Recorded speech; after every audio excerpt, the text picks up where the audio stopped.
We are now joined by former Pentagon official Michael Maloof. Thank you so much for joining me today. Let me start with the news over the weekend that came out. So the CIA concluded that the Saudi crown prince was responsible for the murder and ordered the murder of Jamal Khashoggi. Now, the Saudi government has denied the allegations. President Trump has spoken since, and we saw in Dan's report in an interview said that he hasn't heard the tapes and doesn't want to. He trusts the prince because he's spoken to him a few times and saying that he had nothing to do with it, and he's waiting on a full report. Now, do you think we'll ever really know what happened?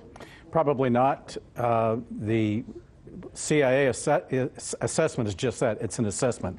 They're going on certain information that might lead to the crown prince, and I think that's what Trump is trying to do, is take advantage of that question. You know, you got to remember back in 2003, it was the assessment of the CIA that Iraq had weapons of mass destruction.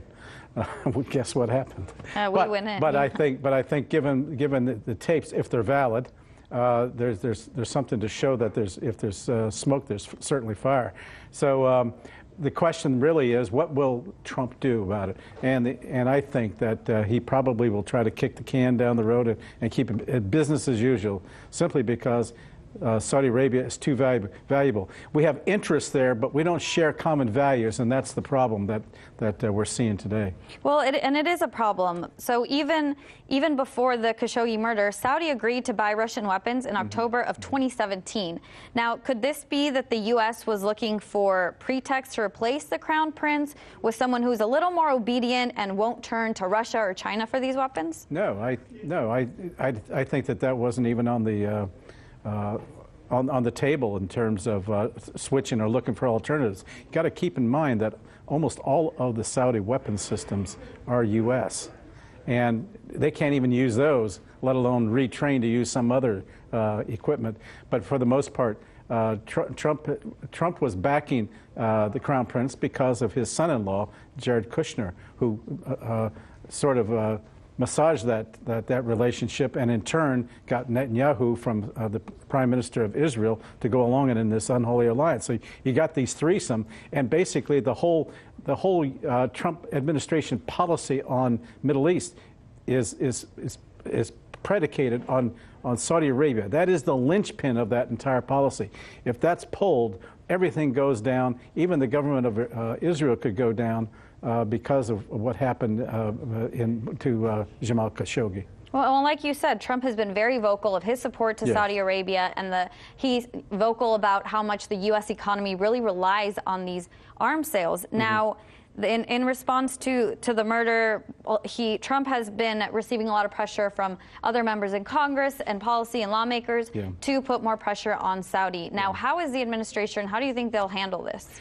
Well, I think you're going to see a lot more from Congress. It's going, especially when they return, and especially after January 3rd with the Democrat House. It's going to be controlled by the Democrats. So, yeah, you're going to see a lot more pressure put on the administration to sanction Saudi Arabia. Secondly, in the Senate, you have Lindsey Graham, who says MBS has got to go. MBS, Mohammed bin Salman, he's got to go. He's just flat. He says he's not going to work with him. Will he? Do you think he'll go?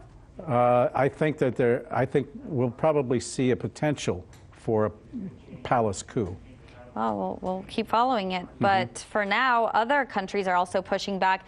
Germany is halting exports and weapons sales to Saudi Arabia. Now, Dan mentioned that this could also prevent then UK from selling their warplanes to Saudi. How will this impact their economy? Probably very little. The economy of UK? Saudi. Very little their initially. Military power? Very little. I mean, they can't even work their way out of a paper bag when it comes to dealing in Yemen, let alone try to take on Iran, which is what the king himself now has called for. It's just unrealistic. Secondly, they don't know how to use the equipment. They don't know command control. When you put all the GCC countries' military together, it still doesn't equal that of Iran, and that's significant. Well, and we're still seeing a lot about the Khashoggi murder in the media, mainstream media, and it's been over a month. Why aren't we seeing anything on the war in Yemen? The war in Yemen is beginning to resurface, and that's probably one of the concessions that MBS is going to use to try to deflect any further attention on him. Secretary Mattis, Defense Secretary Mattis, has called for to have a ceasefire within 30 days, to have negotiations. He's agreed to that. So we will see. And also the Houthis have agreed to stop shooting missiles into Saudi Arabia. So it looks like they're laying groundwork for something to occur. But then good news doesn't always make the press anyway. But exactly. We'll just keep following that news. But things are happening now in Yemen, and I think that that it's going to be for the good, hopefully. We'll keep an eye out on Yemen and a positive outlook, hopefully. Former Pentagon official Michael Maloof, thank you so much for joining me today. Thank you. Hey YouTube, thanks for checking out our channel. We hope you enjoyed the video. We have tons of content for you just like this. For more of RT America's one-of-a-kind news and analysis, be sure to subscribe and never stop questioning more.